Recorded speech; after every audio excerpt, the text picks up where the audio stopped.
Hi everyone. So it's the end of another week. Just FYI, while I'm recording this, a thunderstorm has just started right outside. So I don't know if it'll get picked up by the microphones of my laptop, but if for some reason I start talking like this, it's because there's a rumble of thunder going on whilst I'm talking. So yeah, if you don't hear the thunder but my voice goes up like that, that's why. So just get that out there right away. So yes, end of another week, so it's time to talk about the book I've been reading, and this week it was Moby Dick by Herman Melville. And I have to say, this was the hardest week of this challenge so far. I wanted to give up on this book at least once a day, but I pushed myself through. I persevered because I was like, I am not doing a book challenge and not getting through the book. So I have really fought to get through this, and I finally did. I finished it about an hour ago, and I have to say it wasn't my cup of tea. Now obviously that doesn't mean it's going to be a problem for absolutely everyone. It was a problem for me. I recognise why it's become a classic, because of the story and everything, and what it's really about and all that lot. But then at the same time, I was a bit perplexed by it. I think the main reason is because the way in which it's been written, it's very, very odd. It's unlike kind of any real other book that I've really read before. The language that it uses, the structure, the chapters are very very odd. There's no set flow through it. So I mean, you have these sections where you have dialogue, and it's kind of old language, kind of using a lot of thou and hast and that kind of words, language being used. But then you have these big sections where you're suddenly learning about the anatomy of a whale, and it kind of puts you in a weird position. It kind of breaks you from the flow of the story, and then you go back into it again, and then you have another break from it. So the way it's been structured is quite odd, and I didn't like it. I'm afraid. Right, so let's just generally talk about what the story is about. Okay, so the story follows our narrator is a guy called Ishmael, who has turned up because he wants to go on this whaling, on a whaling boat, to start off his career, wants see what it's like and all this lot, and he meets some people along the way, and the main person that we meet is Captain Ahab, the guy who's in charge of the vessel. And Ahab is absolutely obsessed with finding one particular whale, a white whale called Moby Dick, because he had encountered him like years and years before, like a couple of decades before or something. And Moby Dick had eaten one of his legs. He had Ahab had managed to put a harpoon in him, and so he has one of Ahab's harpoons still, stuck into his body and such. But he's, carried on. He's lived with it there, so it hasn't caused him any harm. But Ahab is so angry about what happened to his leg. He's determined to find Moby Dick. He's going to kill him. He's, this is what it's all about. And Ahab. He's an interesting character, to say the least. This strange, like, pathological obsession with this whale. It's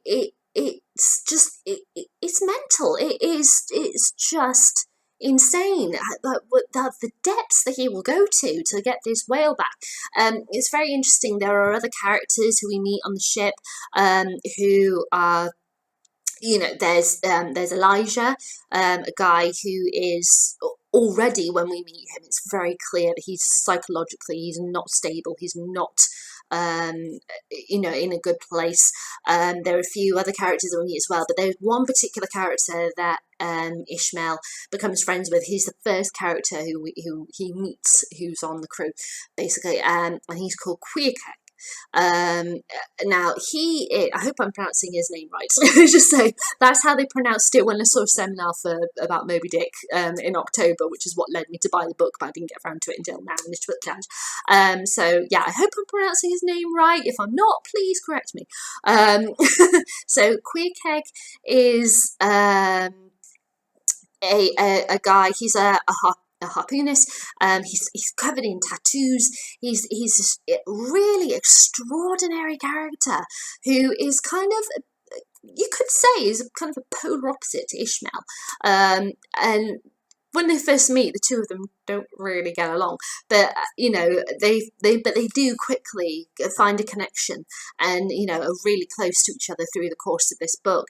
And with the events that lead on and what happens to them, it's very interesting how far their friendship stretches throughout the story. And you've also got another interesting character called Pip, who's kind of like Ishmael, and he goes down a certain path and Ishmael goes a different path. And I think it's that kind of thing that Pip is a representation of what Ishmael could become if he goes a certain way, and how Ishmael reacts to Pip and what he goes through and everything. I find very interesting. It's quite a psychological, but really gets into your head, this book. But the way in which it's structured really put me off. Really put me off, and that's what I found it so difficult to get through. But then also, from another aspect, I am a vegetarian. I am an animal lover.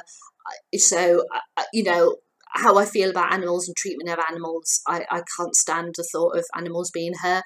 There were chapters in this book describing how to kill a whale, to behead it, to chop it up, it actually made me feel physically sick. I was just thinking those poor whales, and I know obviously at that time, hunting for whales, it was a huge business. They got so much money from it. That God, there's a reason why they're endangered. Kind of, these species on species list, because it's horrific. It's barbaric what they do to these animals. But it's very interesting how that plays into the whole concept of the story in regards to, very easily argue that this is about man versus nature. But for me, it's about nature versus man. And I was rooting for Moby Dick. I was like, Moby Dick, you find Ahab and you kill him. I swear, I cannot buy the thought of you being killed by this lunatic. Just what he wants to do to you. I can't do it. I cannot witness this happening. So I was very pleased with the ending of the story. Obviously, the end of the story is very famous, but I'm not going to say it because in case anybody hasn't read it, who watches this, who's interested in reading it. So when you read this book, be prepared for a lot of information being thrown at you in a very strange structure. One thing I will say that I was really surprised by. Oh, I'm going to have to talk loudly because now it's just suddenly started really raining hard.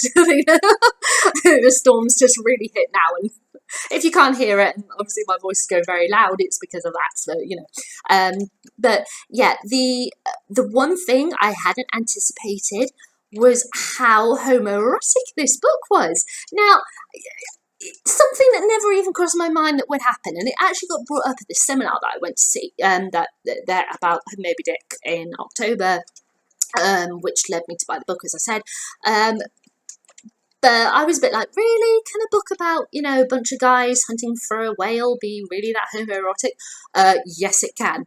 It was just, I couldn't believe some of the stuff that it was coming out with, and there was this whole obsession with the whale sperm and lathering themselves in the oils, being produced by the whales and climbing into its blowhole and stuff like this. So I was thinking, oh my God, I am actually reading this, aren't I? Yes, I am. I just didn't anticipate that kind of stuff was going to be in the book. So yeah, so be prepared for that as well when you go into reading this book. I have to say, I wouldn't read Moby Dick again.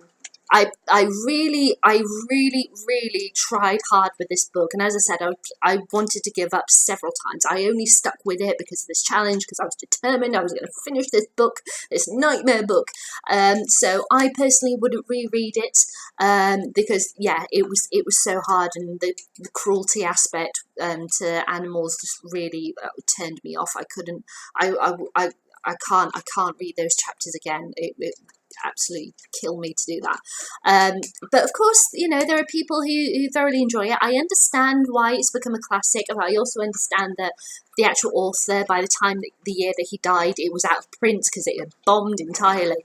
But it's a very, very interesting read. I am glad I read it, but I wouldn't read it again.